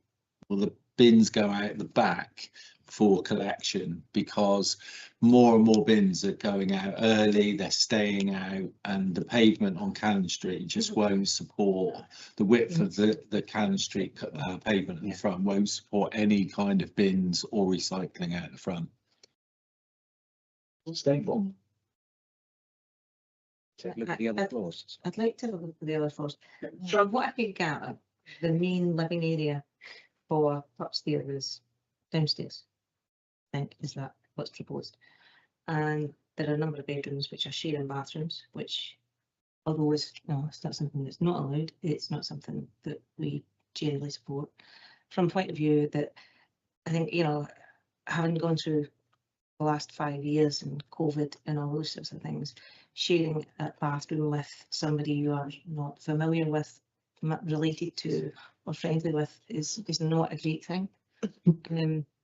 These are particularly small rooms. The bedrooms, I mean, it's a single bed, a tiny unit and a wardrobe, but it says it's a living room come bedroom. I don't understand where they were getting that from. Yeah, I just don't see it. That, so bedroom 2, this is where I don't really understand what's sharing. If this is this a house? We desperately need houses for families. If this was a house for a family, yeah, I get it. But if this is a house, an HMO, these completely separate rooms, completely non-related, people sharing one bathroom, sharing a kitchen, and having a tiny bedroom which does not have a living area or anything really. It's tiny. I think there's a room just as a summary on a HMO, because obviously it's multi-occupancy for, you know, people to live in. The whole idea of a HMO is obviously there'll be a kitchen. People have their rooms. They then have a, you know, place they come as a living room. They've got a kitchen. It's all divided into each of the flats or whatever. I totally agree that you know, sharing the bathrooms, in my opinion, is just, yeah, it's not a good thing. I think most HMOs should be aiming for at least an ensuite in every room, for the reasons of what you've highlighted. But yeah, obviously wanting to change, you know, the full planning permission, change the use from a D1 to C3 for converting the main building. If we're looking at the it being turned into 2 separate houses, then we've got to look at, this is our chance to highlight this. You know, the bathroom would be a really good thing, and also to highlight that the bins would be another highlighting thing. Marcus, and then we'll go to Councillor Stanford. Is that all right? Right, did you if Councillor Deane? Jump in, Councillor. It's fine. No, I just think the room sizes, they're not being clear, and I think, you know, Brian's looked at it and it isn't easy to judge, and I think those rooms look very small. I mean, they are just a single bed, a tiny unit, Yeah. and a wardrobe. Now, just because you stick the name HMO on it doesn't mean that it makes it okay. Thank you, Chair. Just on the bin store information in the design and access statement, if you go to, would you mind flagging that up? Sorry, on page 10, it does show what the existing bin setup is. And they're suggesting that the bin storage will be in that rear car park area, similar to the current setup, but with bin allocation storage as per SWP guidance as follows. But I'm not quite sure. If you look at that, that looks like one big bin. What they're suggesting will be 4 times 240 litre communal bins, 2 curbside boxes per residence, 8 boxes total, communal food waste bin plus kitchen caddy in each kitchen. Yeah. So they'd have to go outside to the back to that area. I'm not sure why it isn't shown on the plans. And then the other thing, the climate emergency checklist on page 16. There's a question that says, will the location, layout, design and infrastructure of the development encourage residents to travel sustainably? They've responded not applicable, which I would have thought they would have. Well, they're never going to leave their house, or in terms of being a town centre location. It's a location. Well, they don't live in Taunton, so I don't even think. So we've got a few things. Oh, anybody else would like to say? No?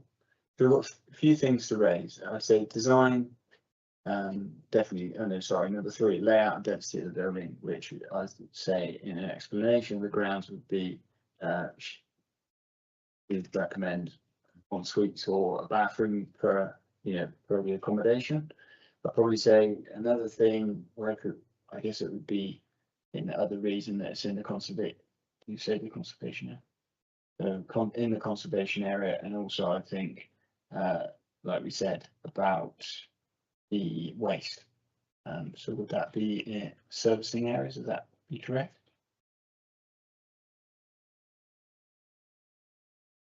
Conservation area. Yeah, and the waste for the bins. So that would just be one.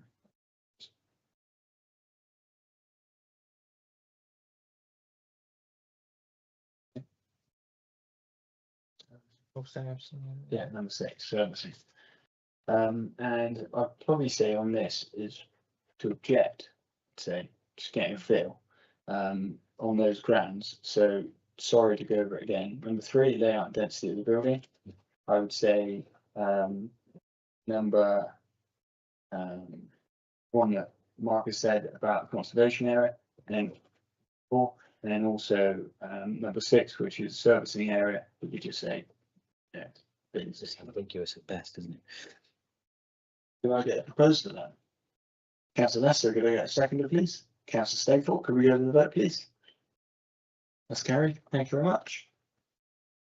The next item is 42-24-0033-NMA. For planning permission, application for a non-material amendment to application 42-23-0016 for amendment to approved plans to allow for alterations to common infrastructure phase 2, including drainage, attenuation, basins, retaining structures and earthworks, site remodeling, engineering works, and landscape planting on land of Cometro. Councillor Stainford. Favorite subject. Yeah, a couple of things. One I would like to raise, and it is about actually the details of this application going out. It was received by the residents, supposedly sent out on the 15th of October. You know, there is actually a section in it saying, you know, that apparently the Royal Mail are running behind, are facing delays. I've had no problems with my mail whatsoever, and I've had letters from Scotland and they've come overnight. So as far as I'm aware, there's no problems with the mail deliveries, but taking over a week for planning application information going out to local residents, I don't think it's acceptable. Marcus, I don't know if that can be raised with Somerset Council, but it came through the post today and it was supposedly going out on the 15th. And it's the local residents don't then have any chance to put in their views on any of these proposals. And I'll wait till the chair comes back. because obviously we need him. Or if, I want to raise a couple of issues in terms of it's, you know, a huge amount of this. There's a, once again, we've been given a lot of information to look at. And to be quite honest, I don't work for the local flood authority, the LLFE. I know a wee bit about flooding, but not enough to look at these diagrams and see whether they're good enough. The concerns over flooding in this area are huge, and they've been making changes to a number of the flood defence systems within the development. They put in for basins, bigger basins. They've changed the type of basins. There's more suds because there's concerns. They've also put in more retaining walls. And I personally think we need the LLFA to have comments and discussions on this to see whether they actually think the new proposals.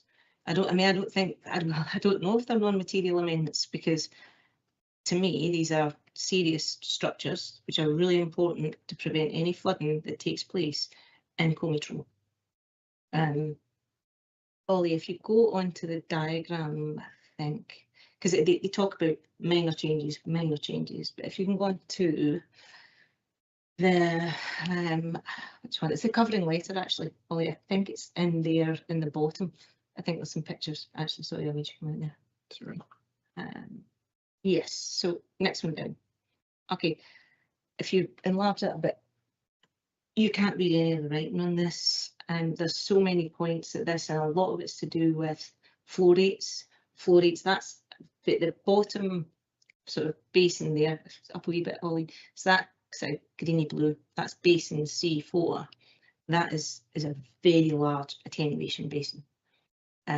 So we need to know the flow rates out of that, because originally they were told there was a limit on the flow rates coming out of any of the attenuation basins, but the flow rate on the original maps had a higher flow rate, and that can't go into the Garlington stream at that pace, or it will flood it.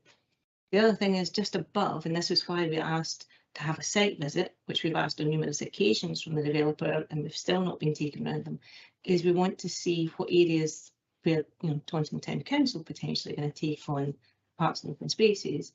Is the large pond just above that attenuation basin.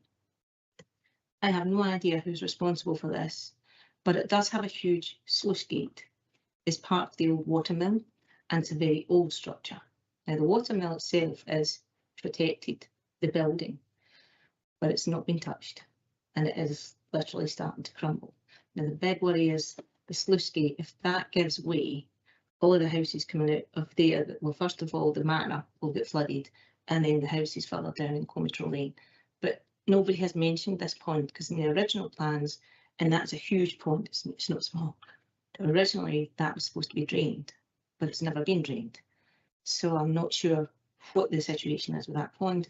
And then above that pond, you've got multiple suds, little basins, which were not in the original plan. So there's lots of concerns about flooding here, but I don't see anybody from the flood authority commenting on this. So how can we say these are non-material amendments, minor changes, when there's such a concern over flooding in the area? Thank you for that, Ms. Councillor Tooze. Yeah, it seemed to be just behind the curve today, but I can, without officers from the council telling us whether they agree that they still are up to scratch, whatever those changes are. I mean, to me, they seem reasonably enough, and but I can't be certain. So this is an application from the developer to make amend the changes, right? Not from advice from any planning committee. It's I'm not certain there's anything to be concerned about here, but I can't tell either way, Chair, without comments from the officers at council. Remarks, Councillor Steeple. Thank you, Chair. Just note in the covering letter, it does say that the proposal has been further updated following consultation and feedback from the local planning authority's landscape officer, which isn't the LLFA, and then invites the comments those following revisions made to some of the tree and hedgerow species for path alignments, etc. Yeah, Can't really say anything further than that, really. Yeah. Councillor Danforth, and Councillor Twos. Thanks, Chair. Problem with this is there's a lot of information being piled into this, talking about trees and pathways and things. I don't have a problem with any of these. Those are minor amendments. Those really are, you know, not an issue. But when it comes to flood defences, attenuation basins, which are big, serious structures, and suds, and they've changed the types of them.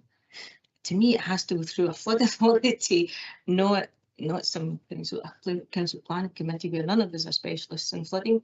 Where they've actually put in new walls, retaining walls. I mean, the walls are huge, which will have an impact. And the question is, the changes that have been made to the suds and the attenuation, any changes that have been made, how do they affect the flow of water?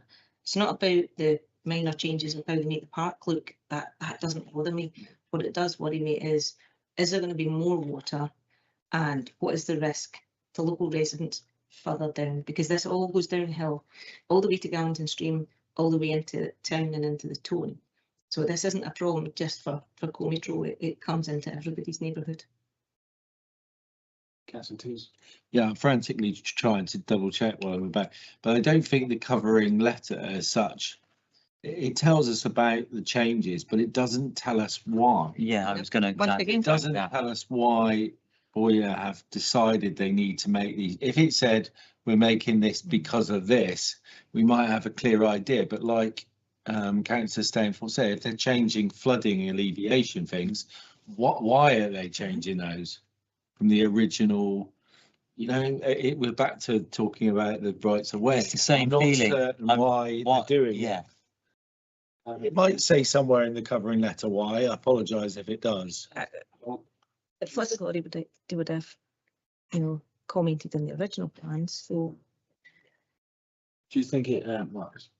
Sorry, I was just going to say, I don't think it does. Like you say, there's stuff that says basin C1 has been relocated to the northeastern corner. Basin C2 has been split into two basins, basin C2A and C2B. But it doesn't seem to suggest to me as to why they say to accommodate new earthworks, some updated site-wide drainage plans to complement the minor variations to the proposed earthworks. But is that linked to that, or it's not quite clear? what's the flood authority saying?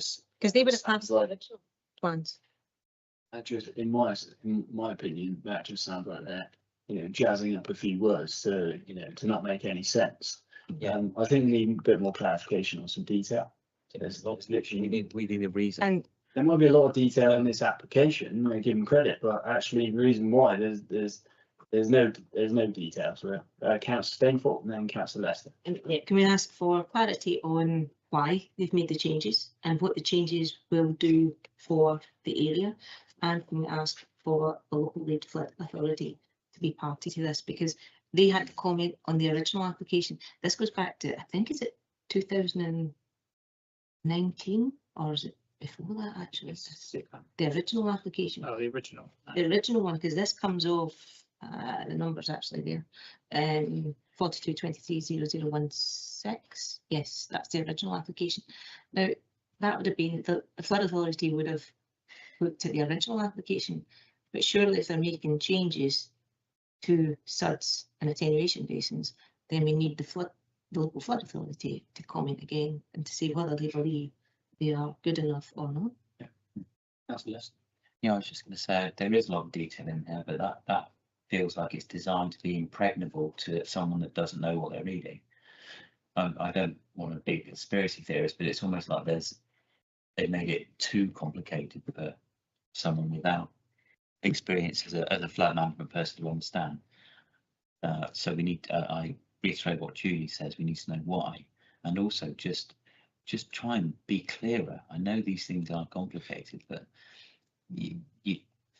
it sort of seems to have been jargonized to a point that unless you work in the industry, you're never going to understand what you're actually being asked to approve. And I don't think that's fair on us as a committee, and actually to the public to try and understand what, you know, this affects a huge number of people both within the development and downstream from it, and to be frank, I don't really know what the impact is. And if there's no impact, then fine, but just say so.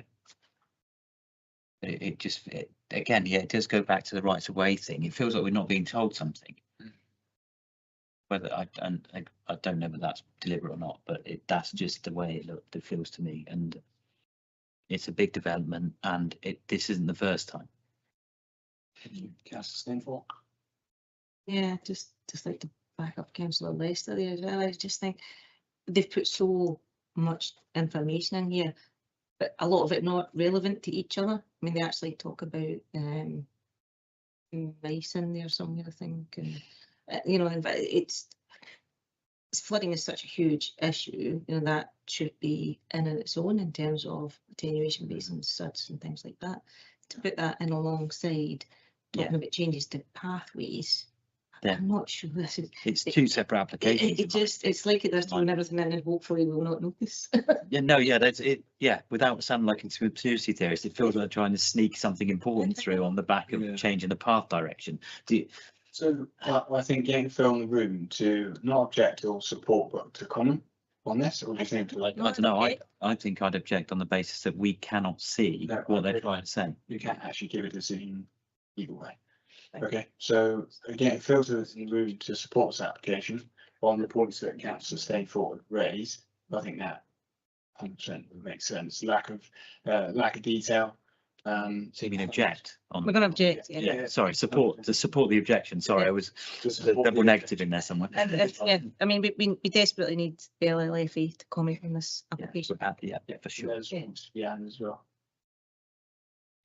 Sorry, I know it's just a quick comment. I guess, you know, carrying on from what Simon said, this might be absolutely fine, and we might be coming across as really pedantic and unnecessary, you know, delaying things unnecessary. But I think, like Simon said, because of what's happened in the past and because of the reputation, we don't want to approve something that could have a nasty twist to it. See what I mean? Yeah. But I thought I would just put it out there that, you know, we're not absolutely certain. Yeah, this isn't just minor industry things that somebody might tomorrow go, why have they been? But it's just that we don't. Well, the have the full information. Yeah. Sorry, I just thought I'd add that, Chair, in case anybody watches back. Okay. Yeah. So all those points raised. Could I get a proposer to object on those points? Councillor Steinfort, could I get a seconder? Councillor Lester, could we go to the vote, please? That's carried. Thank you very much. Next item is. This is going to be a quick night tonight. Never said that. Next item is 38-25-0353. Which is for planning permission, erection of a single-storey porch to the front elevation of 83 Farm View, Taunton.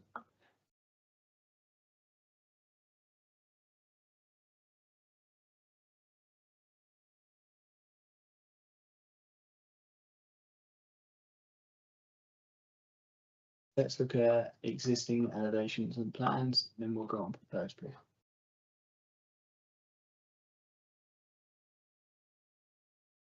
It's minor. It's so minor. I looked at the street view as well. It'll be fine. It's nice. Doesn't stick out like compared to the other houses. No. I think it's improvement. I totally agree. Yeah. I haven't got any issues with this at all. It's definitely going to improve it. Yeah. Haven't got a problem at all. No. Can I make a comment? Councillor Steinfort. I'm not going to be negative at all. I'd really like to point out, I'd like to congratulate whoever submitted this plan. Because actually the details are excellent. Ollie, click on the flood map for planning. I mean, this is a minor application for a porch. And they've actually included the flood maps and the risk. Which, you know, at least I wouldn't think they really would have to. But it's in there. There's no problems. There's no flood risk. But they've included those maps. Yeah. Yet we have developers who don't seem to be able to give the detail. But somebody who's putting in an application for a small porch put some more detail in. So I just like to say that's a really nice application. Thank you very much. Can we note that?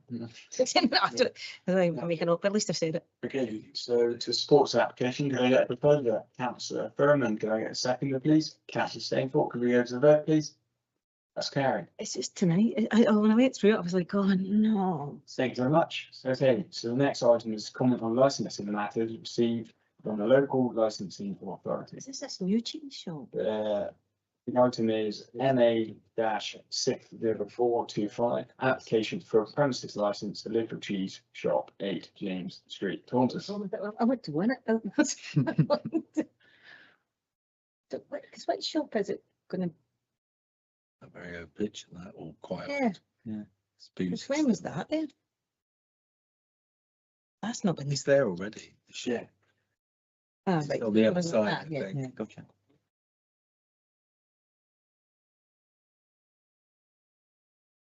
We really got any comments? I had a chance to have a look at this, Chair. Is this to sell alcohol in the shop, or is it to serve? That's what I was wondering. It's hard to say, because we got an email through from the licensing service saying you can go on the website to see this premises license for this shop, but it just says application for a premises license, the Little Cheese Shop. If you're inclined to make a representation, you must ensure it's relevant by, the 4 things around crime disorder, public safety protection, children from harm. And then it says you can find out more about the application on our website, but I've gone on and we can't find it as a live thing on there. So we're sort of flying blind with us a bit. I imagine the premises license is for alcohol, but I don't know in what Just for capacity. sale or for the consumption. And I know is that not 2 separate licenses? So? My understanding is it's just a shop.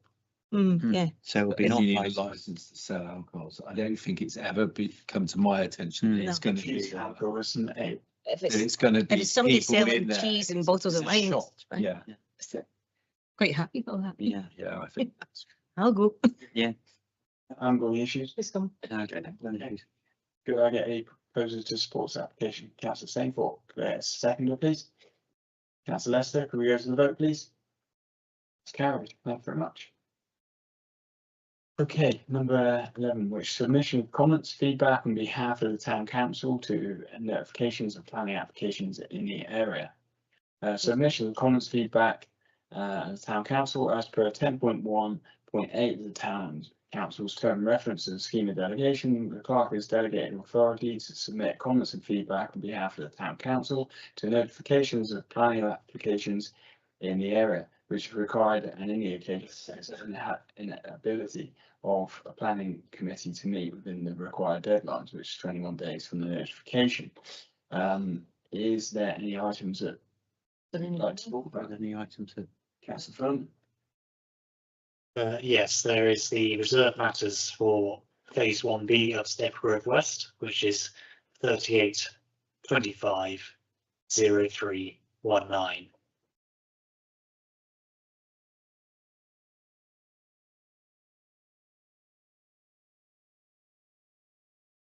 So this is so the first application for all the houses. There was a public session a few weeks ago. That was well attended. Lots of people were there. People from Law were there. Somerset Council. So lots of questions were asked. Lots of comments were put in. I guess my comments would be to maintain all the historic edges and greenery as much as possible. Possibly an installation of some bike racks. I remember there was a resident who came to me showing bike racks that they'd seen abroad, which I thought would be quite good. And also I want to see if Somerset Council, when it comes to them, can find out about whether there will be a bus route going along Spine Road. When it's eventually built and everything goes through. Otherwise, I'd like to put in an approval. Okie dokie. Yes, councillor from would like to propose the approval to support it. Has anybody else got any comments or to say anything else? No? That one. Yeah, no. No? Okay, so we have a proposal to approve that. Could I get a second, please? Councillor Stainford, we go to the vote, please. That's carried. Thank you very much. Councillor Froman. I just want to say that this week I was emailed by one of the applicants within the section on this list, which was for Wester Kirk House. They said they wanted to meet me to discuss issues that they were having with Sunset Council. I said, I couldn't meet them because I'm on the planning committee, but I did, say they could come tonight to air their, air the grievances or get a comment from the council, but I haven't heard anything. Okay. Which one is it? That's right. I'll just ask the vote to extend time. No worries. Okay, so to extend time, could I get the first, it's councillor Lester, could I get second, and councillor Steve, agree with the vote? It's carried. Thank you. Keep us honest.